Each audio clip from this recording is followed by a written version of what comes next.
never made it, but I know what it takes. I'm motivated by a mix of emotion. Got my statement, and I'm reading it slow so I can understand it fully. Appreciate my standing, go out of this world and right on time. Oh, never in my life have I seen the sky light up like this. I'm far away from Earth and I wanna know if you exist. Mission control, do you read me? Send me my coordinates lately. Mission control, am I drifting? Tie me to someone who will love me, yeah. Wait, I think I'll last a bit longer. Fine. Welcome everyone. Welcome everyone. Welcome everyone to another Ref Brandon and the Todd Family YouTube video. Wherever you are, whatever you may be doing, thank you so much for making Ref Brandon and the Todd Family part of your day. We always greatly appreciate it. Hard to believe that not only is it a hump day Wednesday, and yesterday was my grandmother's birthday, but it's also the final Wednesday in the month of March. This year is absolutely flying by. I know I've always heard that the older you get, the faster the time goes by. So if time's going by this fast, and I'm not old yet, by the time I get to 60, I think I'll be to 70. Instead of 10 years, I think I'll be there in about 10 days. But on to today's top 10 countdown. The last, I believe, 3 weeks, we've talked about food in some way, shape, or form. So I figured it's time to get back into the world of sports for a top 10 countdown. And since it is almost April, which means it's officially spring football season, I figured we'd discuss football. More importantly, Clemson football, because if you're not a Clemson football fan, you're just wrong. And I'm doing this because a couple of months ago, I believe it was sometime in early February, I believe, I was asked by request to do top 10 all-time Clemson running backs, and I did it. So today we're going to do all-time top 10 Clemson quarterbacks. Hopefully all of you will share this video on social media and give it a like and give it a share. Give it a thumbs up and comment in the comment section. It helps the channel out tremendously. And hopefully a lot of Clemson football fans will see this video and let me know whether they agree or not. I believe everybody is going to agree with the top 2. You may switch them around and have 2 be 1 and 1 be 2. But I don't think anybody is going to take the top 2 and put them down at number 8 and 9 or 9 and 10. I think everybody's going to agree with the top 2. You just may switch them around. And I'll tell you when I get there why I had number 1. Number 1, because I almost considered putting the guy at number 2 at number 1. But again, it's all-time top 10 Clemson quarterbacks. And this is the way they played on the field. And it is their overall stats while at Clemson. But I'll tell you when I get done which 2 would be top 2 based on my fandom of them, not based on what they did while they were there. And it is different than the actual number 1 quarterback. Number 10 played there from 2005 until 2008, and that was Cullen Harper. He had 5,762 passing yards, 42 career touchdowns, and 20 interceptions. Now, a lot of people don't give Cullen Harper the credit he deserves. He was actually a good quarterback. Had he been there a few years earlier when they still had Rich Rodriguez calling plays, I think he would have been more successful than what he was. But after Tommy Bowden lost Rich Rodriguez, just about every year he was bringing in a new offensive coordinator, and all of them sucked. And Cullen Harper played for a couple of them that sucked. And not only were they not any good at calling plays, during that time frame, Clemson never really had great wide receivers. But I think talent-wise, Cullen Harper doesn't get the credit he deserves. Number 9 was a guy that you'd have to go back and watch on film to really understand how good he was, because he played in the mid-'80s up until '88. So he was there during the Danny Ford days. He was there not long after Homer Jordan was there. And back in those days, they ran the triple option. So the quarterbacks never really put up great, tremendous numbers as far as passing wise, because they only threw the ball 7 or 8 times a game. So it's impossible to have 400 passing yards a game when you only throw the ball 5 times. But if you go back and watch him, he was a great leader, a great philosopher as far as running the triple option offense. He had it down to a T. Great teammate as well. Rodney Williams, he had 4,647 yards, 28 total touchdowns, combining passing and rushing. A couple of years ago, there was a 1-hour TV show about the 1981 Clemson National Championship team. And on that show, one of the players, I forget which one it was, but one of the players, I believe it was one of the guys that was the receiver on the 81 National Championship team, was complaining about the ball never going to him because they threw the ball about 6 times a game. And Danny Ford made the comment, well, that's 5 times more than I wanted to. So that just tells you that back in those days, Danny Ford had no desire to ever throw a pass.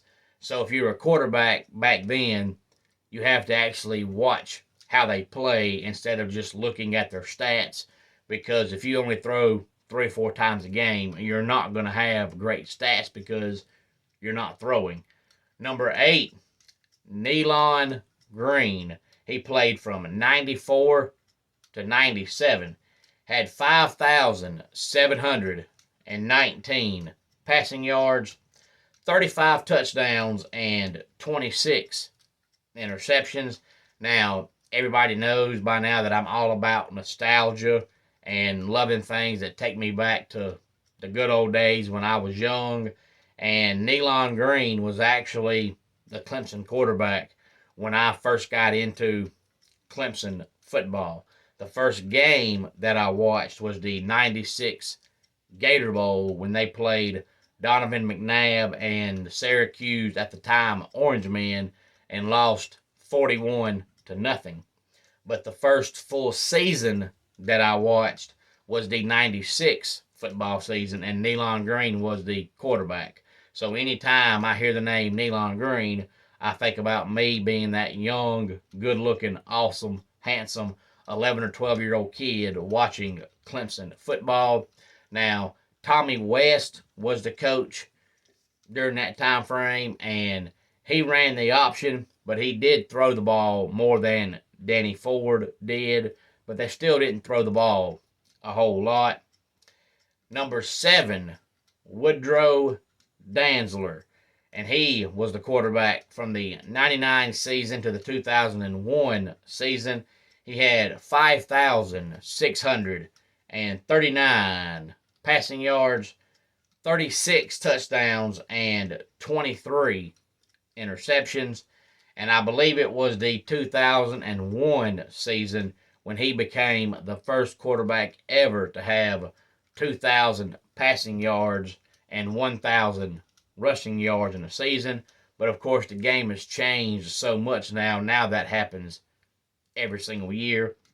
Number 6, we're going back in the day for this one. A guy that played until 1978, had 4,201 yards, 22 touchdowns, 17 interceptions, and that was Steve Fuller. A lot of people may recognize that name because he wore jersey number 4. So when Deshaun Watson played at Clemson, he had to call Steve Fuller and make sure Steve Fuller was okay with him wearing that jersey number. And Steve told him absolutely. So if you go back and watch some of the games while Deshaun Watson was there, he had a 4 patch on one of the sleeves of his jersey, and it wasn't because Steve Fuller's dead. It was him honoring Steve Fuller, since Steve Fuller let him wear his jersey number. Again, 10 through 6 was Cullen Harper, Rodney Williams, Nealon Green, Woodrow Dantzler, and Steve Fuller. And this is the top 10 best all-time Clemson quarterbacks. Number 5, Homer Jordan. I think he actually played from 79 to 82, but I don't think he actually played any, if at all, in 79. So 80 through 82 was the years he actually played. He had 3,643 yards, 15 touchdowns, and 27 interceptions.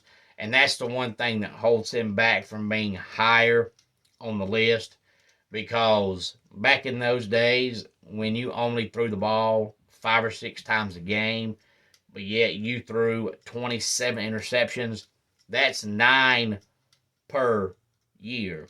That's almost 1 per game. So when you're only throwing 5 or 6 passes and you're still throwing picks like that, that's not very good. But Homer Jordan, in my personal opinion, to this day, ran the triple option offense better than anybody ever has. And what makes him even better is the fact that he's from Athens, Georgia. So even nearly 45 years ago, he was smart enough to know he wanted to go where real football is played, in Clemson, South Carolina, and not in Athens, Georgia. So Homer Jordan, number 5. Number 4, Tajh Boyd, played from 2011 to 2013. 11,904 yards, and he had 107 career touchdowns and 39 interceptions. Tajh Boyd, honestly, really, truly was probably the first quarterback to really, we'll say, turn around the Clemson offense, because until Tajh Boyd came, probably right around 05 when Cullen Harper was the quarterback up until 2010, Clemson's offense was just nothing impressive about it. But when Tajh Boyd became the quarterback in 2011, you slowly started seeing Clemson's offense get better. And of course, Tajh Boyd was followed by other great quarterbacks that we'll talk about here in a minute. Number 3, Charlie Whitehurst. He played from 2002 to 2005, had 9,665 passing yards, 49 touchdowns, and 46 interceptions. And just like Cullen Harper, I think if Charlie Whitehurst had played for Rich Rodriguez or other great coordinators, he would have had even better numbers than what he did.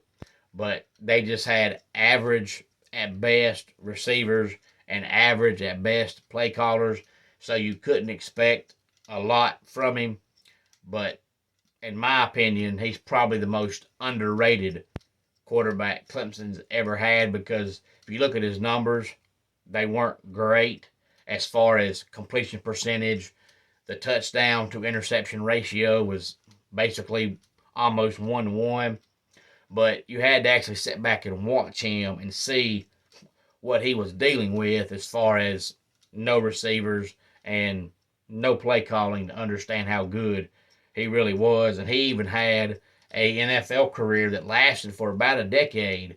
And he was somebody that nobody even thought would ever play in the NFL. He played for about a decade, even won a playoff game with the Seattle Seahawks once upon a time. And now we've come to the top two, which I said everybody's going to agree with these two. Maybe you flip flop them. But in my opinion, number two is Trevor Lawrence. Of course, he played from 2018 to 2020. He had 10,098 career passing yards, 90 touchdowns, and 17 interceptions. And number one, Deshaun Watson. He played from 2014 to 2016.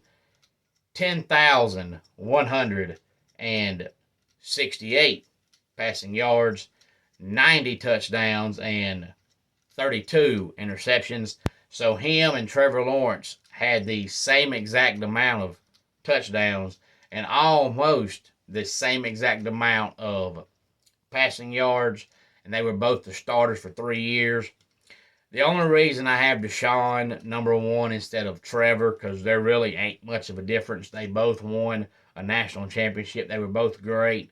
But to me, Deshaun has more of that killer instinct. So to me, if Clemson was behind by a field goal or a touchdown and had to have a scoring drive to tie or win the game, I would be more willing to give Deshaun Watson the ball than I would Trevor Lawrence. And Trevor may have the same exact killer instinct Deshaun has. You know, unless you're a teammate of them playing with them, you really truly don't know. You have to go by what you see on TV. And just by watching and seeing how they come across, Deshaun comes across as having more of that killer instinct than Trevor Lawrence does. But as far as talent-wise, they're neck and neck, in my opinion. Any thoughts on this, please feel free to let me know. As I said, that was top 10 based on how they performed, based on their stats and all that. But if I was putting all that to side and I did top 10 based on just my personal opinion of my favoritism toward them, my top two would be Woodrow Dantzler and Charlie Whitehurst. Charlie Whitehurst is probably, to this day, still my favorite all-time Clemson player. I don't know why. I've just always enjoyed watching Charlie Whitehurst. I can get on YouTube to this day and go back and watch him play. I just enjoy watching him play. I enjoyed watching him play in college, and I enjoyed watching him play in the NFL. He was just a gritty guy that was fun to watch, that knew how to get the job done. And seeing what he did with the talent around him back in those days, to me, makes him even better. If he would have had the receivers that Clemson's had for the past 7 or 8 years, to me, he would have had twice the touchdowns, fewer interceptions, and twice the yards, because a lot of his interceptions were passes that weren't bad. It's just the receiver would fall down or run the wrong direction or tip the ball. And of course that goes on the quarterback, even though the quarterback didn't really make a bad throw. And Woodrow Dantzler would be number two, because the very first Clemson game that I went to was in 2001, and I was 17 years old.